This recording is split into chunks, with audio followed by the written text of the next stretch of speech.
Бишкек шаары эски аянт Кыргыз телевидениесинин рейтинг программасы үчүн мен өзүмдүн салымымды кошкум келип турат. Анткени мен үчүн профессионалдык жактан кызыктуу болуп турат. Чындап эле биздин телевидениеден көрсөткөн материалдардын бардыгы ушул чындыкка жатабы деп. Менимче азырынча жыйынтык чыгарбай туралы жыйынтыкты көрсөтүүнүн аягында. Назарыңыздарда рейтинг программасы.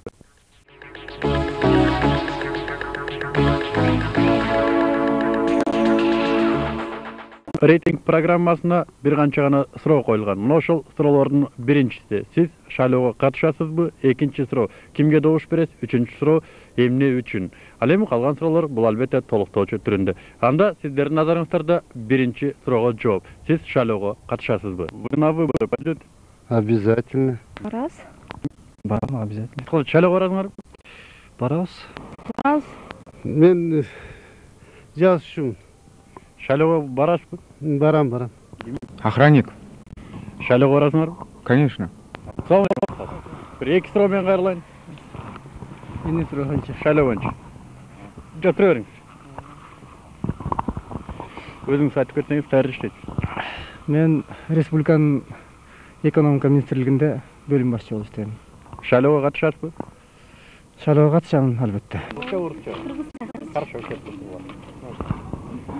кайерде иштейсиңер? Окуйбуз биз. Кайерде? Кыргыз драма театрда. Шайлоого катышасыңарбы? Катышабыз. Өзүң жөнүндө айтып кет. Менби? Мен Атамекен партиясынын председателинин жардамчысы болом. Шайлоого катышасың? Катышам. Не снимайте, я там. Вопрос на нас.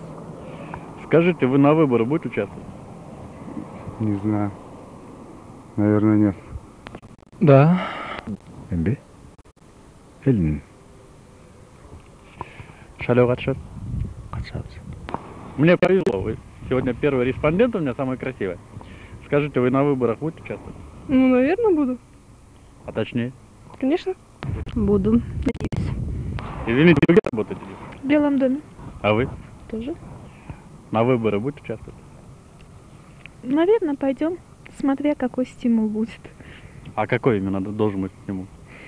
Ну, у каждого это по-своему, наверное. У вас?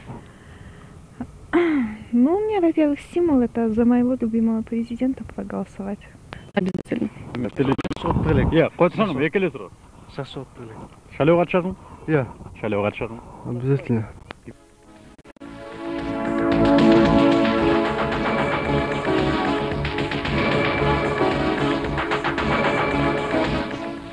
Сиз кимге добуш бересиз деген суроону берер алдында кимдир бирөөлөр бизге айтып атты. Сиздер ушул суроо менен адам укугун бузуп коюшуңар мүмкүн деп. Кудай сактасын, бирөөнүн укугун бузайын деген ой жок. Биз бирөөлөрдү зоруктап жооп алган да жокпуз. Кааласа жооп берип атты, каалагандар жообун бербей атты. Анда келерки суроо: кимге добуш бересиз? Кого?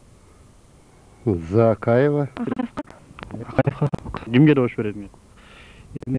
Добуш бергенде азыркы көчө уктук.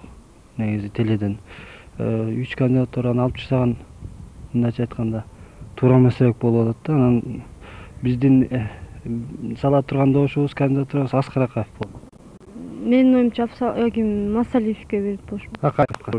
Акаев? Эми ушундай суроолор кийинки убактарда өтө эле көп берилчү болду. Менин баамда ушул суроону берүүнүн өзү кандайдыр бир этикетти бузгандык сыяктуу болуп сезилет да мага.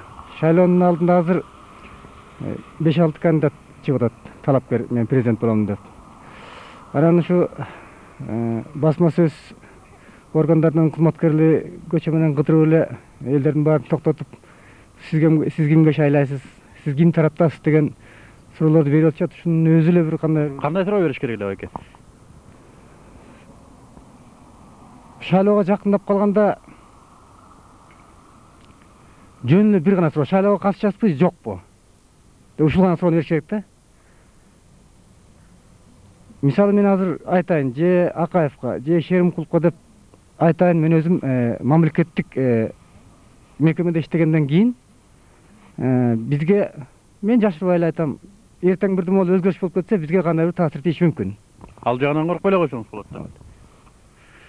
Эми 24-ндө шайлоого бара көрөбүз. Бул менин ичимдеги нерсе. Азыр айтпайм аны. Конечно, Аскар Акаевка. Конечно, Аскар Акаевка беребиз. Кимге добуш бересиз? Азыр ошол эме чечилбей атпайбы? Жанагы кандидаттардычы, 3 кандидаттычы. Мен өзүм Өмүрбек Текебаевга добуш берем.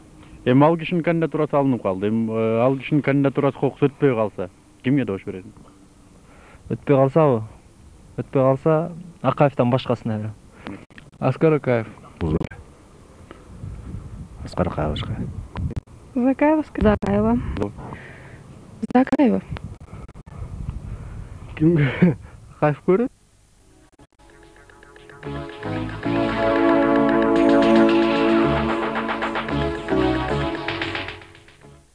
Добуш берердин алдында ар ким өзүнүн кандидатурасы жөнүндө маалыматка ээ болуш керек.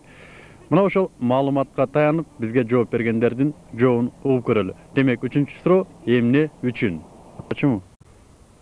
Ну, то, что он сделал сейчас для нашего государства, хороший фундамент заложен. Я думаю, что если и так мы дальше будем, я имею в виду наше кыргызское государство, развиваться и здесь внутри, и на мировом, будем говорить, поприще, думаю, что уже есть заметные улучшения. Они очевидны будут. А о других кандидатах что-либо знаете? Мусалиева знаю хорошо. Думаю, что тоже серьезная кандидатура. Ну, а народ свое слово скажет. Эмне үчүн? Ну, Акаевка. А башка кандидаттар жөнүндө билесиңерби? Себеби дегенде уже Акаев уже эмесин баштагандан кийин аягына чыгыш керек да. А башка кандидаттар жөнүндө билесиң? Билем башка кандидат. Кимдер? Текебаев, Масалиев, Айбалаев, Шеримкулов. Реформаларды баштап, реформаларды бүтүрө турган киши катары негизи элге кылган жакшылыгы, мисалы жанагы айыл жерин өзгөчө жүргүзгөн реформалары, дыйкан чарбачылыгы боюнча. Башка кандидаттар жөнүндө билесиңерби? Билебиз эми, билгенде мисалы мону 3 кандидатураны алып ташташ туура эмес болуп калды, менин оюмча. Эмне дегенде жана көчө теледен зам прокурор выступать этти го. А киши да жооп бере албай койбоду суроосуна. Эмне дегенде ошол кишилерди обязательно өзүлөрдү катыштырып, өзүн катыштырып, анан эметиш керек болчу да. Менин оюмча деле эме личносттун. Анан алар жок болуп туруп. Эмне үчүн дегенде билбейм, өзүм ошондой деп ойлойм да. Эмне үчүн Акаевка эмес? Эми Акаевдин кийинки кездеги мындай жүрүш турушу мага көп жакпай калды. Жеке жүрүш турушу. Жеке жүрүш турушу. Эми билим мындай түшкөнү адам катары, анан жетекчи катары, президент катары мен ал кишини сыйлайм. Эми бул шайлоого президенттикке кандидаттар көп, мыкты жигиттер. Бирок мен ошонун ичинен Акаевди, Аскар Акаевди колдойм. Ну, он мне симпатизирует. А башка кандидаттар? Но думаю, недостойно.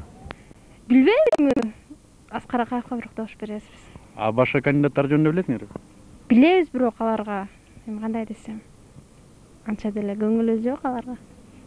Анткени ал өзүнүн реформасын баштады, эми аягына чыксын деп ойлойбуз. Ошол 5 жыл бою ушул өзүбүздүн элибизди оңдоп кетсин, өзүнүн. Башка кандидаттар жөнүндө маалыматыңар барбы? Бар. Кимдер? Текебаев, Шеримкулов да чыгып көптөр. Эмне үчүн башкаларына добуш бербейсиңер? Эми алар болгондо деле жаңы нерсени баштайт, кайра эле кыргыз элинин башын айлантып андай-мындай кылат болуш керек деп ойлойбуз. Билбейм, Аскар Акаев дагы 5 жыл болуп көрсүн деп ойлойбуз. А башка кандидаттар жөнүндө маалыматыңар барбы? Жок. Биздин телевидениени көрүп жатсыңарбы? Кайсы телевидение? Кыргыз телевидениеси. Көрөбүз? Биздин телевидениеден кетип аткан иштердин баарын туура деп ойлойсуңарбы? Туура? Рахмат. Мне кажется, и жизнь у нас в Киргизии лучше, чем где-либо, благодаря ему. Я не знаю, конечно, может быть, я ошибаюсь, но мне так кажется. А другие кандидаты? Ну, другие кандидаты тоже достойны, но я вот предпочитаю Акаева. Ну, по-моему, самый достойный на пост президента в данный момент является только Аскар Акаев, на мой взгляд. А башка кандидаттар? Я не знаю, по-моему, они не тянут на эту роль. Кесмеликке келгенде кетенчикте деген кеп бар. Ошон үчүн. А башка кандидаттар? Бар татыктуу. Эл өзү чечет.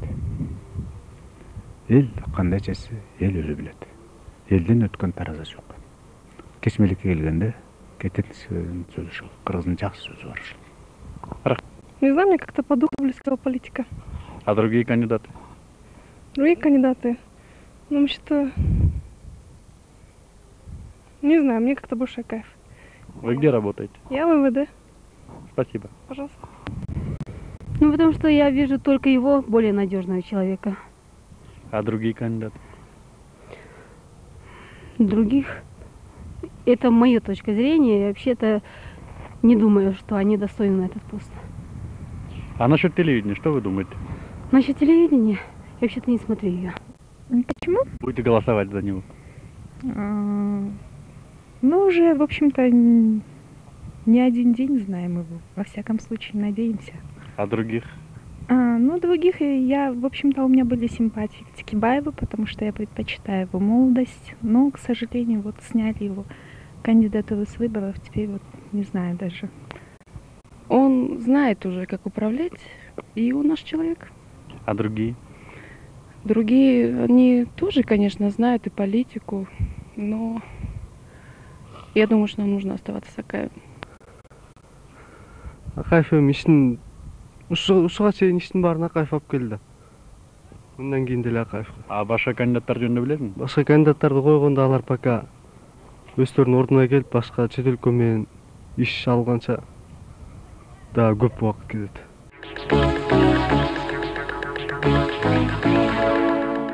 Рейтинг программасы албетте эч кандай юридикалык күчкө ээ эмес. Болгону гана журналисттик изилдөө. Чындап эле элдин бардыгы Акаевка ооба деп жатабы?